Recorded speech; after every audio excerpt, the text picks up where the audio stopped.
नमस्कार। अगर pan card बनवाने की कोई सोच रहा है या भविष्य में इसकी जरूरत पड़ सकती है, तो ये जानकारी बहुत ही काम की है।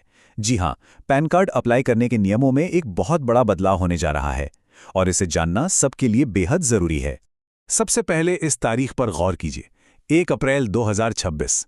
ये सिर्फ कोई आम तारीख नहीं, बल्कि एक बहुत बड़ी डेडलाइन है। इसके बाद पैन कार्ड बनवाने का पूरा तरीका ही बदल जाएगा। तो असल में बदल क्या रहा है? देखिए, अभी यानी 31 मार्च 2026 तक प्रोसेस बहुत ही सीधा साधा है। सिर्फ आधार कार्ड से ही काम चल जाता है।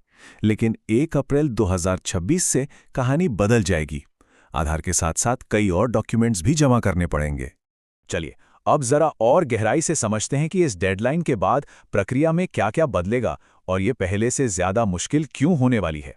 तो सबसे बड़ा और पहला बदलाव ये है कि 31 मार्च 2026 के बाद सिर्फ आधार कार्ड के बेस पर पैन के लिए अप्लाई नहीं किया जा सकेगा। ये जो सुविधा अभी है वो पूरी तरह से बंद हो जाएगी। इसके साथ ही एक नया डॉक्यूमेंट जरूरी हो जाएगा और वो है डेट ऑफ बर्थ का प्रूफ। मतलब अब अपनी उम्र साबित करने के लिए एक अलग से दस्तावेज देना ही होगा। तो फिर कौन कौन से दस्तावेजों की जरूरत पड़ सकती है? देखिए, लिस्ट में कई ऑप्शन दिए गए हैं, जैसे कि बर्थ सर्टिफिकेट, वोटर आईडी, 10वीं का सर्टिफिकेट, ड्राइविंग लाइसेंस, पासपोर्ट या फिर एक एफिडेविट।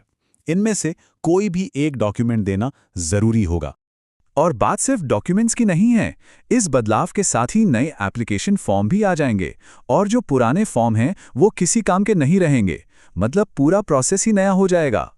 लेकिन भविष्य की इस मुश्किल प्रक्रिया से बचने का एक बहुत आसान रास्ता है जो अभी हमारे पास है। चलिए देखते हैं कि अभी अप्लाई करना ही क्यों सबसे समझदारी वाला कदम है। जी हां, 31 मार्च 2026 तक का जो ये वक्त है, ये सच में एक सुनहरा मौका है। ये एक खास मौका है उस आसान सिस्टम को इस्तेमाल करने का जो बहुत जल्द खत्म होने वाला है। अभी के प्रोसेस का पहला और सबसे बड़ा फायदा ये है कि ये पूरी तरह से ऑनलाइन है। मतलब किसी भी दफ्तर के चक्कर काटने की कोई जरूरत नहीं, घर बैठे काम हो जाता है। दूसरा फायदा, और शायद सबसे अहम, डॉक्यूमेंट्स की झंझट न के बराबर है। फिलहाल सिर्फ एक आधार कार्ड ही काफी है। और तीसरा फायदा है रफ्तार। ये जो ई-केवाईसी वाला प्रोसेस है, ये मिनटों में पूरा हो जाता है, जिससे काफी समय बचता है। अब सवाल उठता है कि ये ई-केवाईसी है क्या? देखो, ये एक इलेक्ट्रॉनिक वेरिफिकेशन का तरीका है जो सीधे आधार की डिटेल्स का इस्तेमाल करता है। और इसी टेक्नोलॉजी की वजह से पूरा एप्लीकेशन प्रोसेस इतना तेज और पेपरलेस हो पाता है। तो ठीक है, इस मौके का फायदा कैसे उठाया जाए? चलिए अब डेडलाइन से पहले पैन कार्ड बनवाने का जो आसान सा तरीका है, उसे स्टेप बाय स्टेप समझ लेते हैं।